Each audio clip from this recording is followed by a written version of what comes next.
ವೀಕ್ಷಕರ ಪಂದ್ಯವನ್ನು ಗೆಲ್ಲಿಸಿದ ನಂತರ ಬಿಕ್ಕಿತ್ತ ಹಾರ್ದಿಕ್ ಪಾಂಡ್ಯ.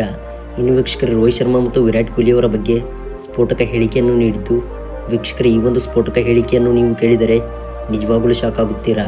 ವೀಕ್ಷಕರ ಇದೆಲ್ಲದರ ಸಂಪೂರ್ಣ ಮಾಹಿತಿಯನ್ನು ಈ ಒಂದು ವಿಡಿಯೋದಲ್ಲಿ ತಿಳಿಯೋದಕ್ಕಿಂತ ಮುಂಚಿತವಾಗಿ ಹಾರ್ದಿಕ್ ಪಾಂಡ್ಯ, ವಿರಾಟ್ ಕೊಹ್ಲಿ ಮತ್ತು ರೋಹಿತ್ ಶರ್ಮಾ ಅವರ ಈ ಪ್ರದರ್ಶನಗಳಿಗೆ ದಯವಿಟ್ಟು ವಿಡಿಯೋಗೊಂದು ಲೈಕ್ನ ಮಾಡೋದ್ರ ಮೂಲಕ ನಿಮ್ಮ ನಿಜವಾದ ಅಭಿಮಾನಿತನವನ್ನು ವ್ಯಕ್ತಪಡಿಸಿ. ಹಾಗೆ ವೀಕ್ಷಕರ ಹಾರ್ದಿಕ್ ಪಾಂಡ್ಯ ಅವರಿಗಂತೂ ನೀವು ನಿಜವಾದ ಅಭಿಮಾನಿತನವನ್ನು ವ್ಯಕ್ತಪಡಿಸಬೇಕೆಂದರೆ ದಯವಿಟ್ಟು ಕಾಮೆಂಟ್ ಬಾಕ್ಸಲ್ಲಿ ಹಾರ್ದಿಕ್ ಪಾಂಡ್ಯ ಎಂದು ಟೈಪ್ ಮಾಡಿ ಕಾಮೆಂಟ್ನ ತಿಳಿಸಿ. ಹೌದು ವೀಕ್ಷಕರೇ, ನಿಮ್ಮ ಒಂದೊಂದು ಕಾಮೆಂಟ್ಸ್ ಕೂಡ ಹಾರ್ದಿಕ್ ಪಾಂಡ್ಯ ಅವರಿಗೆ ಬಹಳ ಮುಖ್ಯವಾಗಿರುತ್ತದೆ. ಹೌದು ವೀಕ್ಷಕರೇ, 2024ರ ಟ್ರೋಫಿಯನ್ನು ಭಾರತೀಯರು ಎತ್ತಿ ಹಿಡಿದಿದ್ದಾರೆ. ಇನ್ನು ವೀಕ್ಷಕರೇ, ಈ ಒಂದು ಪಂದ್ಯದಲ್ಲಿ ಹಾರ್ದಿಕ್ ಪಾಂಡ್ಯ ಅವರು ಬೌಲಿಂಗ್ನಲ್ಲಿ ಅತ್ಯುತ್ತಮವಾಗಿ ಪ್ರದರ್ಶನ ತೋರಿದರು. ಒಂದು ವೀಕ್ಷಕರೇ, ಕೊನೆಯ ಒಂದು ಓವರ್ನಲ್ಲಿ ಸೌತ್ ಆಫ್ರಿಕಾ ತಂಡಕ್ಕೆ 16 ರನ್ಗಳ ಅಗತ್ಯವಿತ್ತು. ಇನ್ನು ವೀಕ್ಷಕರೇ, ಈ ಒಂದು ಹಂತದಲ್ಲಿ ಬೌಲಿಂಗ್ ಮಾಡಿದ ಹಾರ್ದಿಕ್ ಪಾಂಡ್ಯ ಅವರು ಕೊನೆಯ ಓವರ್ನಲ್ಲಿ 2 ವಿಕೆಟ್ ಉರುಳಿಸಿ ಭಾರತ ತಂಡಕ್ಕೆ ಗೆಲುವನ್ನು ತಂದುಕೊಟ್ಟಿದ್ದಾರೆ. ಇನ್ನು ವೀಕ್ಷಕರೇ, ಈ ಒಂದು ಗೆಲುವನ್ನು ಪಡೆದ ನಂತರ ಪ್ರೆಸ್ ಕಾನ್ಫರೆನ್ಸ್ನಲ್ಲಿ ಮಾತನಾಡಿದ ಹಾರ್ದಿಕ್ ಪಾಂಡ್ಯ ಅವರು ರೋಹಿತ್ ಶರ್ಮಾ ಮತ್ತು ವಿರಾಟ್ ಕೊಹ್ಲಿ ಅವರ ಬಗ್ಗೆ ಸ್ಫೋಟಕ ಹೇಳಿಕೆಯನ್ನು ನೀಡಿದ್ದಾರೆ.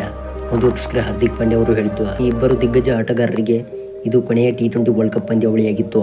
ಹಾಗೆ ವಿರಾಟ್ ಕೊಹ್ಲಿ ಅವರು ಈ ಒಂದು T20 ವರ್ಲ್ಡ್ ಕಪ್ನಲ್ಲಿ ಯಾವುದೇ ಮ್ಯಾಚ್ಗಳನ್ನು ಅತ್ಯುತ್ತಮವಾಗಿ ಆಡಿರಲಿಲ್ಲ.